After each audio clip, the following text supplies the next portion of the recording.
மதுரை மாவட்டம் சிவரகோட்டை கிராமத்தை சுற்றி இருக்கிற மக்களுக்கு சிவன் கோயில் இல்லையே அப்படிங்கிற கவலை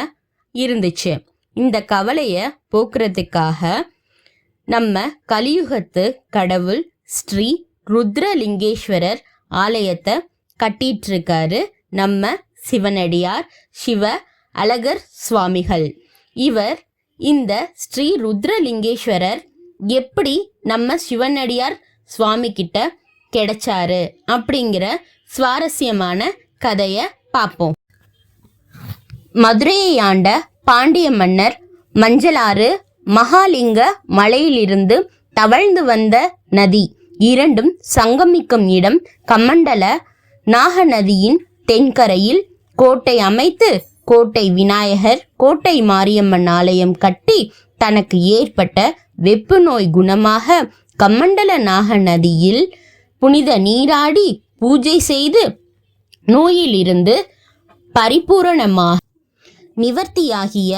பாண்டியன் கோட்டை புனித மண்ணின் கிழக்கே சலுப்ப பிள்ளையார் நத்தத்துக்கும் மேற்கே கமண்டல நாக நதியின் தென்கரையில் காசி இமயமலை சென்று அங்கு சிவனடியார்களிடமிருந்து பெறப்பட்ட சிவலிங்கத்தை சிவனடியார் சிவ அழகர் சுவாமிகளால் வராகியம்மன் பதஞ்சலி சித்தர் துணையுடன் 16 ஆண்டுகள் பூஜை செய்து பாண்டியன் கோட்டை மண்ணில் பிரதிஷ்டை செய்து பூஜை செய்து வந்த ஸ்ரீ ருத்ரலிங்கேஸ்வரரை திருவண்ணாமலை சித்தர்களால் சதுர்த்தி திதி உத்திர நட்சத்திரத்தில் பாலாயானம் செய்து ஸ்ரீ விஷாலாட்சி அம்மன் உடனுரை ஸ்ரீ ருத்ரலிங்கேஸ்வரர் ஆலயம் மகாமண்டபம் கோபுரம் கட்டி கும்பாபிஷேகம் நடைபெற வேண்டி சிவனடியார்கள்